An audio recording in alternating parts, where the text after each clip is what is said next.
com a barulheira.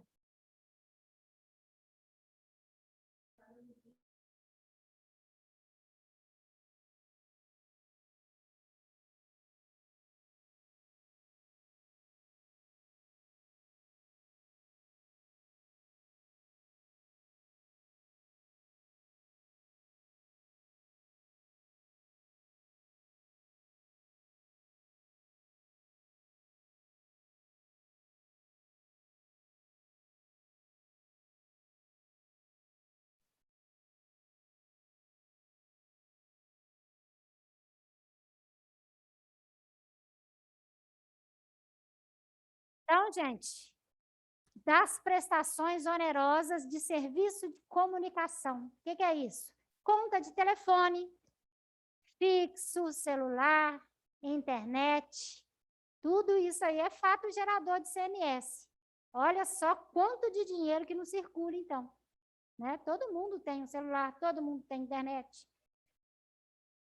Do desembaraço aduaneio de mercadoria ou bens importados do exterior. Tudo que eu importo, eu pago II, né? Imposto de importação. Se for produto industrializado, eu vou pagar IPI. E essa movimentação comercial, eu pago ICMS também. Então, é muito tributo para produto que vem de fora. Da entrada no território do estado de lubrificantes e combustíveis líquidos e gasosos, derivados de petróleo e energia elétrica oriundos de outro estado, quando não destinados à comercialização ou à industrialização. Então, a movimentação de energia elétrica e combustíveis líquidos e gasosos também estão aí gerando ICMS. Gás de cozinha entra nisso, conta da CEMIG entra nisso. Então, gente, a sigla ICMS é o seguinte: Imposto sobre Operações Relativas à Circulação de Mercadorias e sobre prestação de serviços de transporte interestadual e intermunicipal e de comunicação. É pago em qualquer operação que represente uma relação comercial e o operador vai pagar o ICMS. Então, olha só, qualquer relação comercial. Então, a CEMIG entrega a minha conta de luz lá, eu estou pagando. O meu consumo, pega aí para nós. Não vou mostrar a sua conta, não, só para a gente olhar. Aí, Ana. Não, nem me fale. Então, olha só, no finalzinho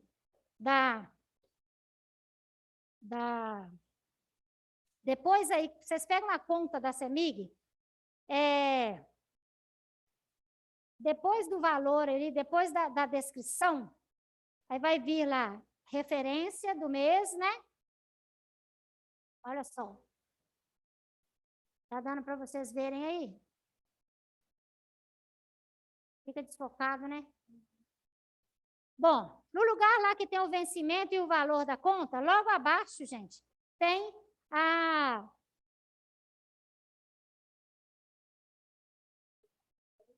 Isso aí, isso. Aí tem lá ICMS, a base de cálculo, né, que é o consumo, a base de cálculo é sempre o consumo. E a alíquota, quanto que está na sua aí? Uhum. Isso mesmo, 30%, tá? Que é cobrado na nossa conta da CEMIG aí, só de ICMS, gente. Isso. Aí venha mais as taxas, né? O PASEP também é cobrado aqui, 0,71%. E o COFINS, 3,30%. Então, a gente paga esses três... A porcentagem, não. A porcentagem é fixa. O que vai variar é o valor de acordo com o seu consumo. Mas deve arredondar. Então, gente, o ICMS, ele é muito alto. né? E o imposto está presente, por exemplo, quando você paga aí uma conta da CEMIG, uma conta de água, de internet, de TV a cabo, quando você compra uma casa, quando você compra um produto importado, quando você mesmo importa o produto, quando você vai no supermercado e compra um sabonete, uma escova de dente. O ICMS está presente em toda movimentação comercial. E é de competência estadual. A nível de transporte, então vocês viram aí, né? A nível de conta, vai chegar a 30%, até 33%, dependendo do produto, né? Tem. Gás de cozinha também, se não me engano, se não for 30%, é 33%. Agora, transporte. Como que é essa questão do transporte? Bom, normalmente, a gente não transporta só dentro do estado, né? A gente vai ter transporte para fora do estado e vai receber materiais de fora do estado. Como fazer se um estado cobra um percentual de ICMS e o outro estado cobra outro percentual de ICMS? Como fazer essa distribuição? Como fazer esse cálculo? Antigamente era feito no local da partida. Só que o que acontece? Os estados que pagam menos ICMS acabavam ficando aí no prejuízo, né? Minas cobra 18%, o outro lá cobra 12%, diferença de 6%. Então, o que acontece? Existe uma tabela que é chamada tabela para movimentação interna e com a tabela para movimentação interestadual. Então, ela vale, essa tabelinha que eu vou mostrar para vocês, quando é de um estado para o outro. Como que a gente calcula? Aqui dentro do estado, a nível de frete, o ICMS é 18%. Então, se eu tenho uma entrega do produto da minha empresa, fazer em Sete Lagoas, Juiz de Fora, Betim, Belo Horizonte, eu vou pagar 18% em cima do valor da nota. Beleza. Mas e se eu tiver que entregar em São Paulo, Rio de Janeiro, Mato Grosso, Rio Grande do Sul? Como fazer isso? Então, existe uma tabela que é chamada de tabela interestadual, para a gente conseguir calcular uma alíquota e trabalhar com essa alíquota dentro do transporte interestadual. Ela é de extrema importância exatamente aí para controlar, né? Equilibrar aí essa relação entre estados. Então, melhor explicando, quando uma empresa comercializa para outro estado, ela vai precisar usar na nota fiscal a alíquota do ICMS interestadual. Só que o governo é tão espertinho que, por exemplo, se eu compro em São Paulo e a alíquota do ICMS interestadual é menor do que a de 18% interna daqui de Minas. Aí eu compro, tenho uma loja de roupa, compro lá uma remessa enorme de roupa e pago 12% em cima daquela nota do ICMS, recebo a mercadoria aqui na minha empresa, beleza. Quando eu der entrada naquela nota e a fiscalização, a Receita perceber que eu sou de Minas, comprei em São Paulo e paguei tudo certinho, 18% de ICMS, ela automaticamente vai gerar uma guia complementar para a minha empresa pagar de 6%. Eu vou pagar 12, né, que eu paguei para São Paulo, mais 6 para dar 18. Então, existe uma guia de ICMS complementar, tá? Mas vamos lá, vamos falar dessa tabela interestadual aí. A legislação, né, do ICMS se dá por cada estado, e esse estado ele regula e define as alíquotas e as incidências desse imposto.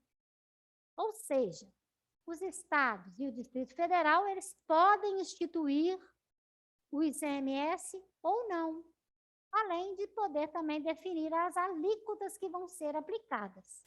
Claro, né, gente? Que lembram lá que eu falei nas primeiras aulas? Quem tem, o ente que tem a competência, ele pode sim alterar alíquotas, fazer modificações. Mas ele não pode chegar aqui hoje e falar, está valendo hoje, não. Tem todo um parâmetro legal, né? Tem que se fazer um decreto, tem que passar por legislação, tem que informar o contribuinte que a partir daquela data X vai ser daquela forma. Não é assim, não, né? Porque senão pega a gente de surpresa aí e complica, tá? Bom, sem contar que também compete ao Estado definir as regras para os critérios deste imposto, além dos processos de substituição tributária. O que é substituição tributária? É quando a empresa ou o produto que seja, ele já pagou aquele determinado imposto. Aí, para não pagar novamente, porque a gente não pode pagar o mesmo imposto duas vezes num só produto. Se eu já paguei o ICMS na hora da compra, eu não preciso pagar na hora da venda. E existem alguns produtos que são classificados aí dentro de uma regra da substituição tributária. É o equilíbrio do crédito aí. Ok? Bom, por se tratar de um imposto sobre operações relativas à circulação de mercadoria, é preciso se pensar não só nas alíquotas internas, igual eu falei, vai existir movimentação de fora, né, entre estados. Qual alíquota usar? Aí ficou definido que quando essa operação for destinada a um não contribuinte ou um contribuinte isento para outro estado, é preciso aplicar o ICMS interestadual, que é esse aqui, ó. Vai ter uma tabela, ela vai parecer um pouco complexa aí para vocês, mas o entendimento dela vai ficar simples se a gente fizer o seguinte passo.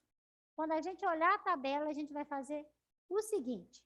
Primeiro passo, vamos consultar a localização do estado de origem, na coluna vertical. O que é estado de origem? Se eu tenho uma mercadoria, está saindo de Minas Gerais, a origem é daqui, né? Para lá.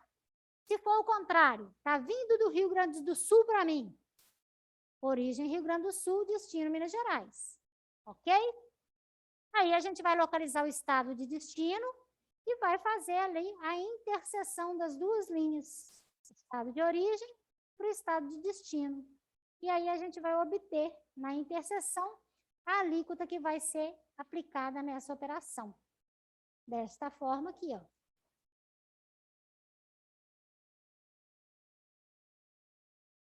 Ok? Por exemplo, Minas Gerais para São Paulo. Venho cá na origem, ó, Minas Gerais. Vamos procurar São Paulo. De lá para cá, né? 12%. Ok? Supondo que eu vou sair de Minas e vou ir para o Paraná. Aliás, para o Pará. Minas, Pará. Eu vou pagar 7%. Ok? São Paulo para Minas. 12%. Normalmente é o mesmo. Então, assim que a gente visualiza na hora da emissão de uma nota fiscal, né, na hora do lançamento do ICMS aí nas movimentações. Dúvida, gente? Ô, Débora, no caso, o ICMS, quem paga é quem compra, né? É aquela história, né?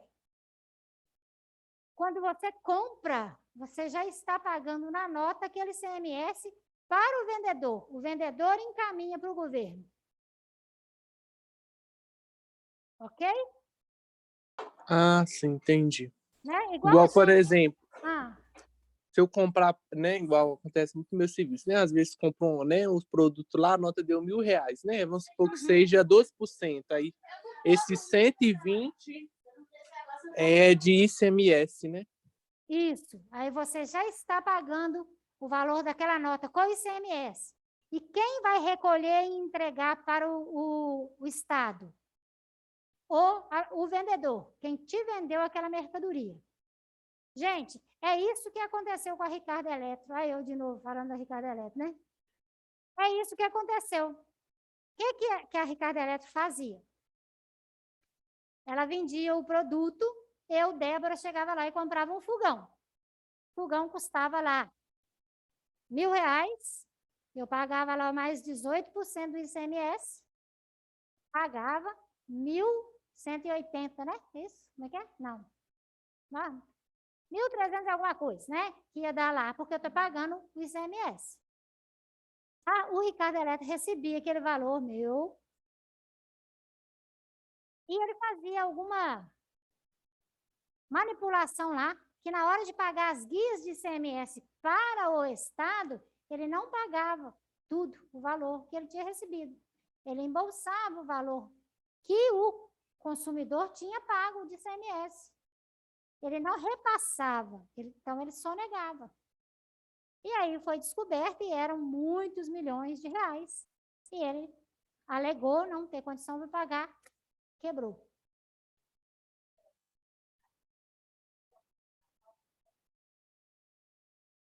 O valor é interseção mesmo, né?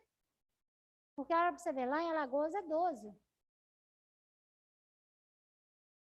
Aqui é 20. Uhum. Rio Grande do Sul, né? Não, é Rio de Janeiro mesmo. É.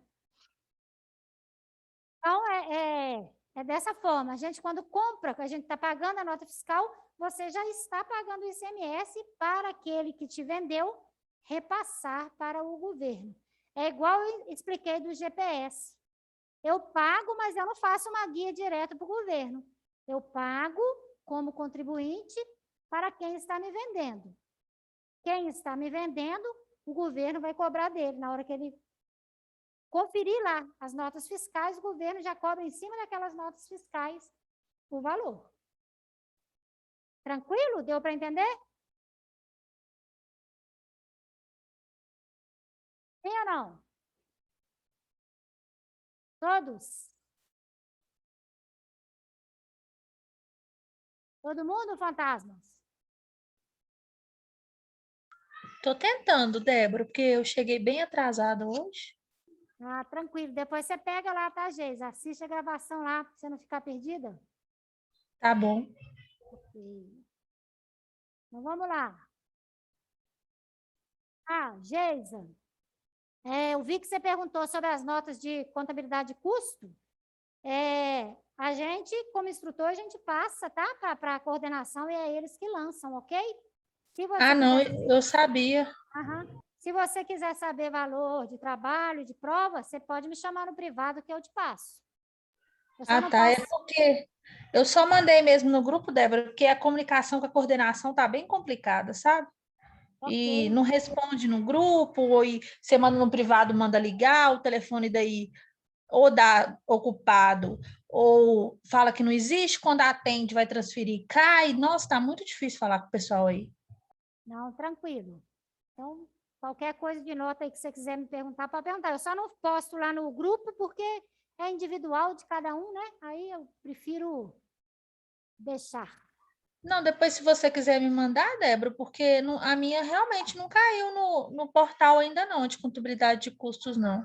Beleza, te mando lá. É só do trabalho mesmo, porque a prova eu sei que a pontuação. Já sai, né? Sim. Beleza. Então, gente, dúvidas aí nos impostos estaduais ou podemos passar para os municipais? Tá tranquilo. Tranquilo? Então, vamos lá. Os Ô, impostos... Débora, só aproveitando aí. Oi?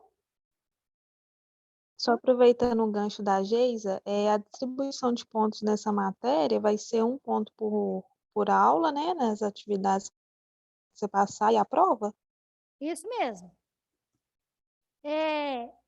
A gente vai fazer nas últimas aulas, acho que a partir da aula 9, a gente vai fazer alguns estudos de caso juntos, né? Aqui também. E aí ele vai valer mais de 1 para fechar os 10 pontos. Mas vai ser aquele mesmo formato de sempre. 10 pontos de trabalho que a gente vai estar fazendo aqui juntinho mesmo, tá?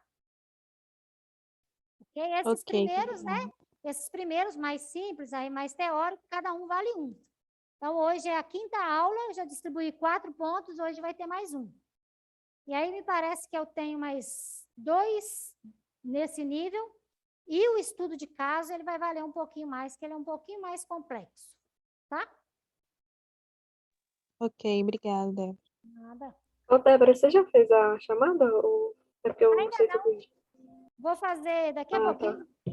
Beleza? Tá bom, beleza. Então, vamos lá, gente. Os impostos municipais. Da mesma forma, né, que a União e o Estado têm as obrigações que, por Constituição, né, por força constitucional, é obrigação desses entes, o município também tem.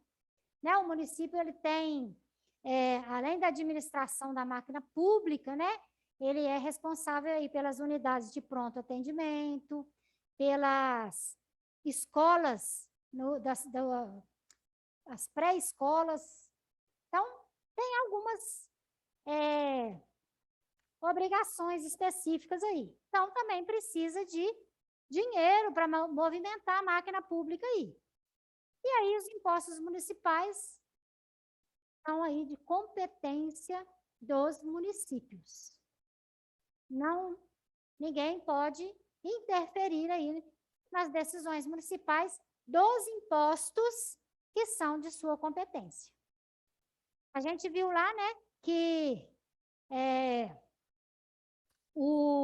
a União, ela detém maior percentual da arrecadação e redistribui. Esses impostos municipais, eles ficam em cerca de 5,5% da arrecadação total do país. Ok? Vamos lá falar deles.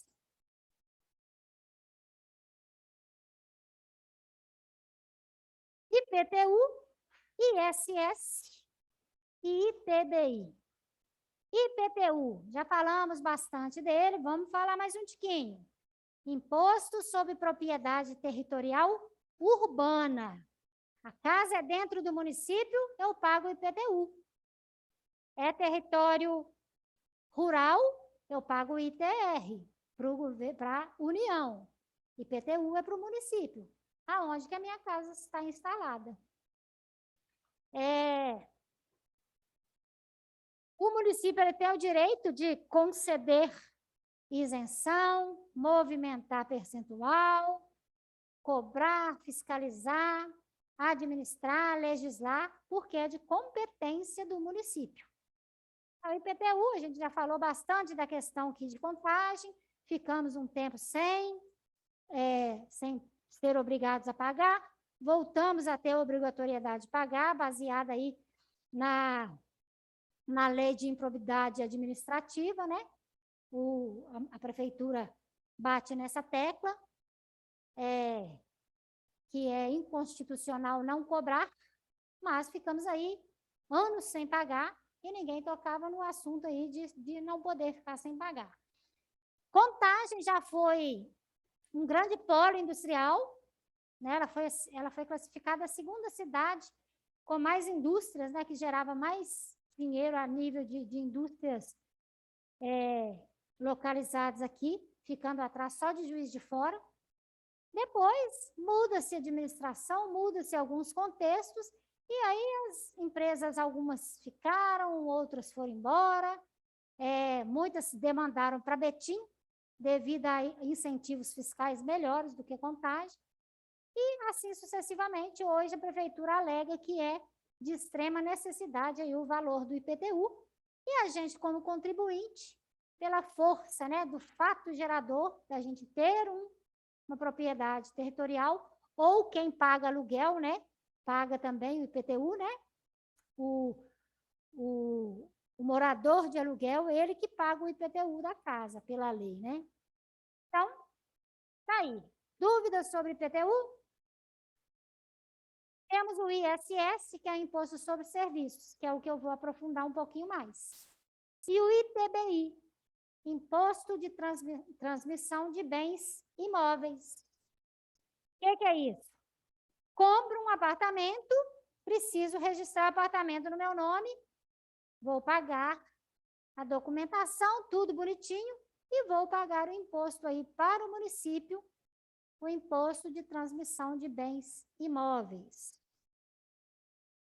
E eu estou comprando uma casa de alguém, não precisa ser nova, pode ser a casa de alguém.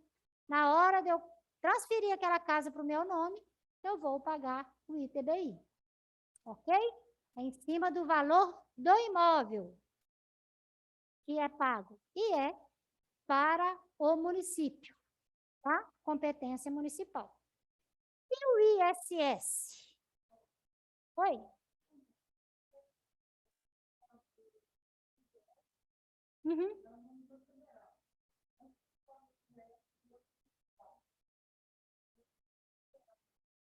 Ele é federal. No intervalo, eu vou até confirmar aqui, mas o IGF é federal. Tá? Ele era municipal antes da Constituição, da Constituição. Aí a competência dele ficou para a União. Isso. O IGF, ele era de competência municipal antes da Constituição. Na nova Constituição de 1988, quando fez a alteração que levou a maioria das competências para a União, esse foi um dos impostos que foram para a União.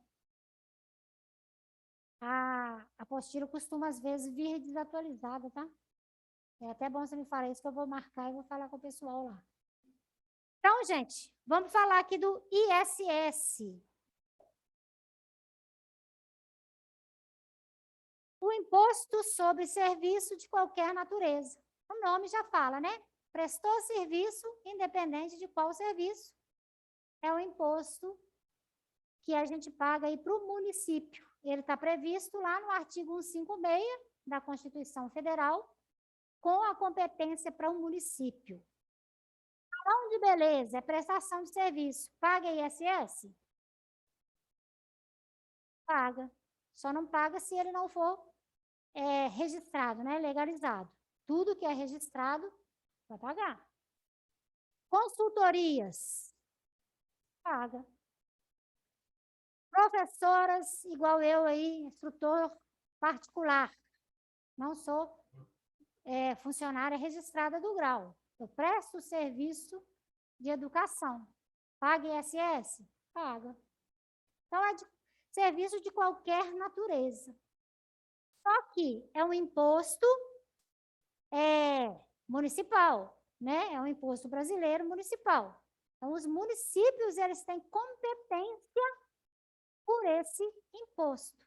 Então, cada município vai ter regras de estipular aí esse imposto. Contagem tem uma tabela, né, com as listas de serviços e as referências de cada um. Então, se vocês tiverem curiosidades aí, pesquisem a tabela específica de Contagem. Belo Horizonte tem a dele, Betim tem a dele, por quê? É municipal. Cada município vão ter regras. A base é a mesma, né? Garantida lá na Constituição Federal, no artigo 156. Mas, por ser de competência, os municípios, eles têm direito a cobrar, fiscalizar, administrar e legislar em cima desse imposto. Então, é um imposto que é necessário aí, antes de pagar, antes de saber se paga ou não, fazer a pesquisa no município que a prestação acontece. Que a pessoa, né, o prestador de serviço, tem o registro fiscal. Por exemplo, eu moro em Contagem. A minha nota fiscal que eu emito é de Contagem. Eu dou aula em Belo Horizonte também, Barreiro, centro de BH. Na hora de eu emitir a minha nota, eu tiro nota de Contagem, porque a minha nota é daqui. Para quem eu vou pagar o ISS? Para a Contagem. É o início, né? É o local onde que eu iniciei o processo, tá? Vai cair, gente, aí a gente faz um descanso de 20 minutos e volta, tá? Nesse mesmo link. Então, funciona dessa forma. Existem colegas nossos que dão aula aqui em Contagem, mas eles moram e tiram nota de BH. Eles vão pagar o ISS para quem? Para BH. Ok? Então, no artigo 1º, fala o seguinte, a prestação de serviços constantes da lista anexa, vai ter uma lista, ainda que esses não se constituam como atividade preponderante do prestador. O que é que vem a ser isso?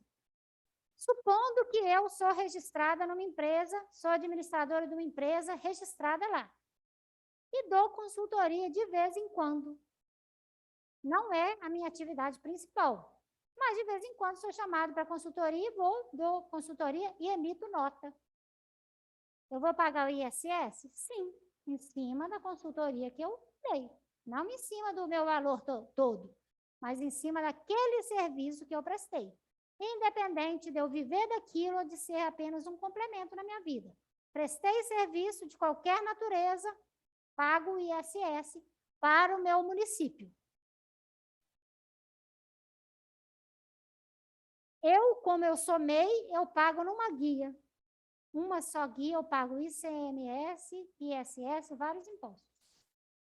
Se for uma empresa que não é MEI, vai ter a guia separada de ISS, relativa a todos os valores das notas fiscais de prestação de serviços que foram emitidos. É uma guia que você paga. Tá? Antes, então, né, gente, da gente recolher o ISS, a gente tem que fazer uma pesquisa aí, né? O empresário, o administrador, ele deve buscar assessoramento aí, ou buscar informações do município para ver de qual caso que ele vai se enquadrar, qual que é o percentual que ele vai pagar, a qual município que ele deve pagar, porque muita gente ficava em dúvida antes nessa questão. Sou de Contagem, mas eu estou dando aula em BH. Então, eu não deveria pagar para BH? Não, eu pago onde eu sou vinculada, onde a fonte da nota fiscal, no meu caso, é Contagem. Então, é bom sempre conferir, pesquisar isso aí. Alíquotas. Quais que são as alíquotas?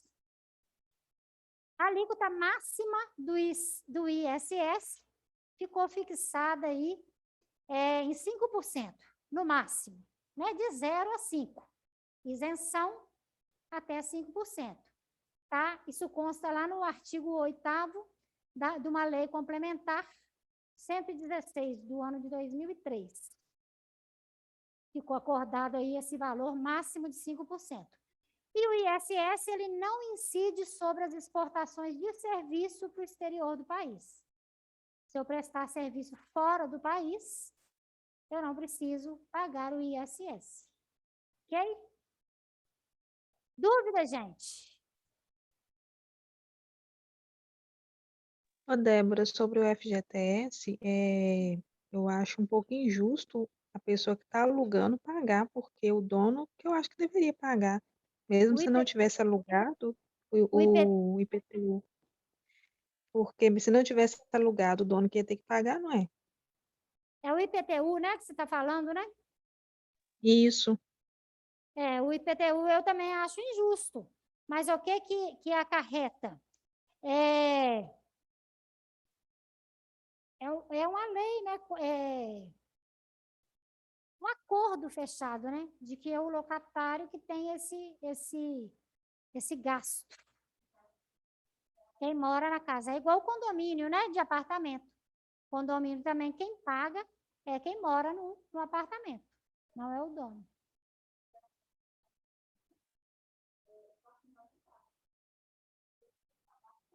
Por quê? Um acordo? Porque é do síndico? É estranho. Então, são normas, tá, Gabriela? Eu também não acho justo, né? Eu penso assim, que é o dono que deveria, né, bancar isso. Mas não é assim. Tá? É o locatário, né? que paga. Quem está usufruindo do imóvel é que é responsável por pagar. Ok? Gente, então vamos descansar 20 minutinhos, aí a gente volta. Eu faço a chamada, dou o trabalhinho, a gente debate um pouquinho aí e vê uma complementação. Ok? Até!